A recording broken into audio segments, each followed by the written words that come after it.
Halo semuanya, kembali lagi ya di channel aku Andis Irianto. Nah, sebentar lagi kan di sini udah bakal ada SNMPTN gitu. Nah, jadi di sini aku Andis Destin Irianto. Aku ini mahasiswa dari Sekolah Arsitektur, Perencanaan dan Pengembangan Kebijakan Institut Teknologi Bandung. Nah, tepatnya aku di sini juga lulus di jalur SNMPTN di tahun 2021. Nah, jadi di sini aku bakal sharing-sharing ke kalian semua gimana sih buat nanti misalkan untuk pendaftaran, terus bagaimana untuk membuat suatu strategi dalam memilih suatu PTN atau memilih suatu jurusan. Nanti bakal aku kupas tuntas deh pokoknya. Nah, jadi di sini kita bakal masuk ke yang namanya seleksi nasional masuk perguruan tinggi negeri SNMPTN di tahun 2022. Nah, jadi sebelum kita masuk ke materinya, kita harus tahu apa sih SNMPTN itu. Nah, di sini aku mau kasih tahu ya, SNMPTN adalah salah satu jalur masuk perguruan tinggi negeri di Indonesia dengan menggunakan nilai rapot dan prestasi selama 5 semester paling akhir. Jadi, yang akan dinilai itu dari semester 1 hingga ke semester 5. Nah, selain itu, SNMPTN ini diadakan paling pertama oleh LTMPT. Nah, LTMPT itu apa sih? Nah, LTMPT itu salah satu lembaga yang mengadakan suatu program atau jalur SNMPTN ini.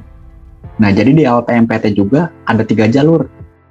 Tapi lebih tepatnya ada dua jalur.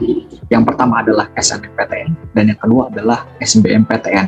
Untuk jalur yang ketiga, seleksi mandiri itu biasanya dilakukan sendiri oleh perguruan tinggi tiap masing-masing gitu. Nah, SNMPTN ini bakal banyak sekali komponen penilaiannya. Nah, untuk penjelasan SNMPTN sendiri mungkin sampai sini aja ya.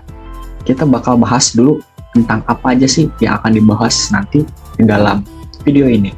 Yang pertama adalah mengenai persyaratan sekolah, yang kedua yaitu persyaratan peserta, dan yang ketiga adalah pilihan program studi di dalam SNMPTN 2022. Nah, untuk persyaratan sekolahnya sendiri itu yang pertama, otomatis harus dari SMA, MA, SMK yang mempunyai NPSN. Nah, kemudian ada juga ketentuan dari akreditasi sekolahnya. Misalkan sekolah kamu nih, akreditasinya A.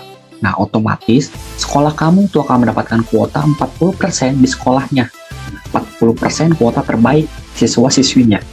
Kemudian untuk akreditasi B akan mendapatkan 25% terbaik di sekolahnya, dan akreditasi C atau yang lainnya akan mendapatkan kuota sebanyak 5%.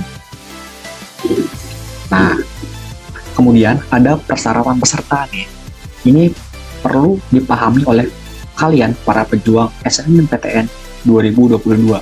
Nah, persyaratan peserta yang pertama adalah siswa SMA, MA, atau SMK kelas terakhir. Jadi yang bisa mengikuti SNMPTN ini adalah siswa terakhir di angkatan tersebut. Jadi yang namanya kakak tingkat ataupun adik tingkat itu tidak akan bisa mengikuti jalur ini, karena ini dikhususkan untuk kalian yang benar-benar berada di kelas 12 saat ini.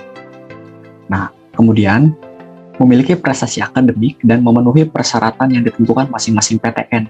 Jadi, barang siapa di antara kalian memiliki sertifikat, itu akan menjadi suatu keuntungan untuk kalian mendapatkan nilai tambahan di dalam penilaian SNMPTN di tahun 2022. Kemudian ada juga NISN yang terdaftar di PDSS dan juga memiliki nilai raport semester 1 hingga semester 5 yang telah diisikan di PDSS. Kemudian peserta yang memilih program studi olahraga atau seni harus dan wajib mengunggah portofolio gitu. Nah, jadi kalau dari kalian pengen masuk ke jurusan seni atau berbau-bau olahraga, nah kalian itu wajib yang namanya membuat portofolio.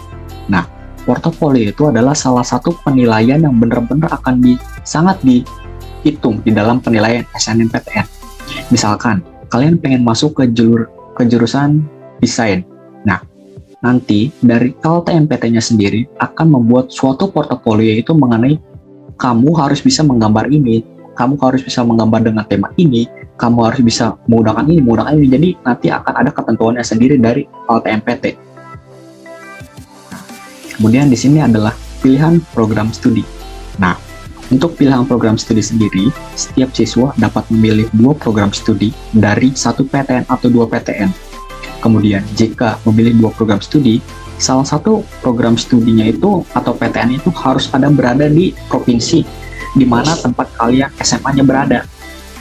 Kemudian, disarankan tidak lintas minat, tergantung ketentuan PTN yang dituju. Nah, di sini aku mau ngasih tahu nih, salah satu contoh dari tadi persyaratan untuk memilih prodi dan PTN.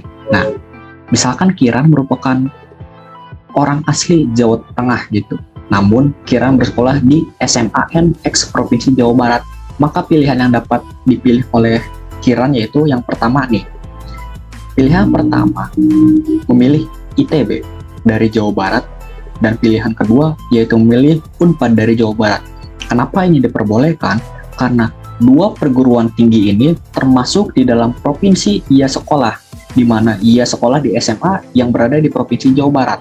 Dan dia juga memilih PTN dengan domisili Jawa Barat.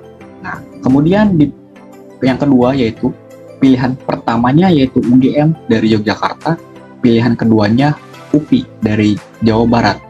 Ini juga diperbolehkan karena sesuai dengan peraturan LTMPT tadi, jika memilih 2 PTN, setidaknya 1 wajib harus ada di provinsi domisili SMA masing-masing.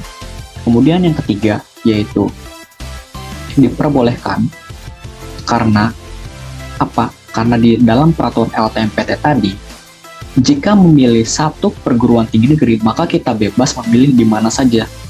Kita tidak harus memilih PTN dengan domisili SMA kita. Jadi misalkan Kiran dari SMA X Provinsi Jawa Barat, nah dia itu hanya memilih 1 PTN.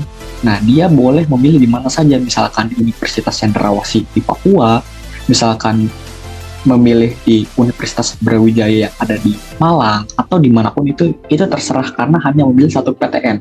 Kemudian di yang keempat yaitu misalkan dia hanya memilih 1 PTN dan PTN tersebut ada di Jawa Barat, itu juga diperbolehkan. Nah, yang tidak diperbolehkan adalah di pilihan yang kelima, karena di PTN yang pertama dia memilih Universitas Brawijaya yang ada di Malang, Jawa Timur, dan juga pilihan PTN yang kedua dia memilih Unsud yang ada di Purwokerto, Jawa Tengah. Nah, jadi buat kalian yang ada di dalam provinsi, misalkan kalian ada di Provinsi Jawa Barat, setidaknya jika kalian emang pengen fokus di Jawa Barat saja, aku saranin buat kalian tetap aja pilih dua-duanya di Jawa Barat, karena itu yang namanya putra daerah di setiap provinsi bakal diutamakan. Misalkan nih, aku kan dari Cirebon. Nah, aku dari Cirebon, kemudian aku masuk ke ITB, tapi aku masuknya ke ITB kampus Cirebon. Nah, siswa-siswi yang ada di Kabupaten Cirebon tersebut akan lebih diprioritaskan daripada siswa-siswi yang ada di luar Kabupaten Cirebon. Jadi kita juga harus bisa memperhitungkan dan membuat strategi bagaimana supaya kita bisa diterima lebih besar. Mungkin itu aja yang bisa aku kasih tahu informasinya ke kalian ya. Intinya nanti untuk video-video selanjutnya aku bakal lebih ngasih tahu bagaimana sih cara kita pilih program studi, bagaimana sih kita memilih PTN, terus bagaimana strategi-strategi lainnya agar kalian bisa diterima di SNMPTN 2022. Sekali lagi, semangat buat kalian para pejuang PTN. Sampai jumpa.